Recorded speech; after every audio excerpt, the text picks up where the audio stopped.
இரண்டாம் உலகப் போரின் போது போர்க்களம் என்பது ஒவ்வொரு நொடியும் உங்களின் கடைசி நொடியாக இருக்கலாம். நிலத்தை அதிர வைக்கும் வெடிப்புகள், காற்றில் எதிரொலிக்கும் துப்பாக்கிச் சூடு, வானத்தை நிரப்பும் புகை.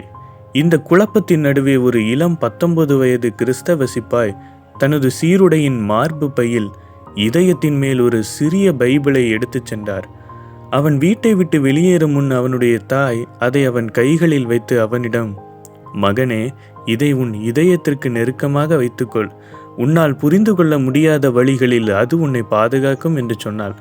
ஒவ்வொரு காலையிலும் ஆபத்தில் இறங்குவதற்கு முன் அவர் அந்த சிறிய பைபிளை திறந்து ஒரு வசனத்தை படித்து ஒரு சிறிய ஜெபத்தை சொல்லி விசுவாசத்துடன் வெளியே சென்றார். அந்த புத்தகம் குண்டுகளை நிறுத்தாது என்று அவரது நண்பர்கள் அடிக்கடி கேலி செய்வார்கள்.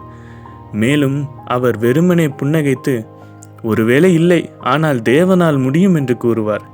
ஒரு இரவு அவரது படையினர் ஒரு இருண்ட காடு வழியாக நகரும்போது சூழ்நிலை திடீரென மாறியது. மரங்களில் இருந்த எதிரிகளின் துப்பாக்கிச் சூடு வெடித்ததால் அமைதி கலைந்தது.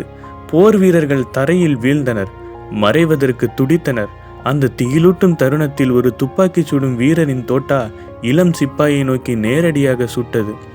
மிருகத்தனமான பலத்துடன் அவரை தாக்கியது. அவன் அசையாமல் பின்னோக்கி விழுந்தான். அவன் கொல்லப்பட்டு விட்டதை உறுதி செய்த அவனது நண்பர்கள் அவனை நோக்கி ஓடினர்.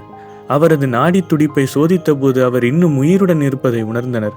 குழப்பமும் அதிர்ச்சியும் அடைந்த அவர்கள் புல்லட் எங்கு தாக்கியது என்று பார்க்க அவரது ஜாக்கெட்டை திறந்தனர். அவர்கள் கண்டுபிடித்தது அவர்களை வாயடைக்கச் செய்தது. தோட்டா அவரது மார்பு பைக்குள் நுழைந்து நேரடியாக அவரது பைபிளுக்குள் சென்றது. பக்கங்கள் கிழிக்கப்பட்டு துண்டாக்கப்பட்டன. தோட்டா புத்தகத்தின் ஆழத்தில் புதைக்கப்பட்டது.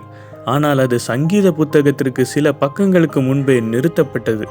அந்த பைபிள் இல்லாவிட்டால் தோட்டா அவரது இதயத்தை உடனடியாக துளைத்திருக்கும்.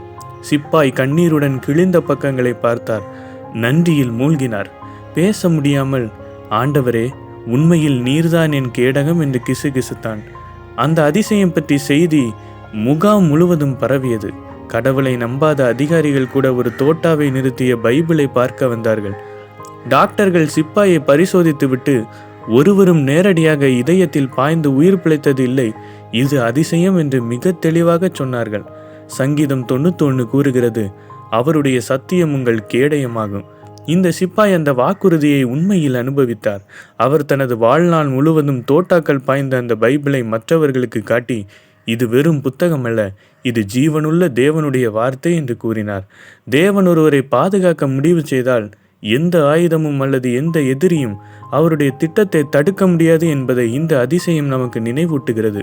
சில சமயங்களில் அவர் பயன்படுத்தும் பாதுகாப்பு ஒரு சிறிய பைபிளை இதயத்திற்கு நெருக்கமாக வைத்திருக்கும் அளவுக்கு எளிமையானது மற்றும் சக்தி வாய்ந்தது என்பதை நாம் அறிந்து கொள்ள வேண்டும். God bless you.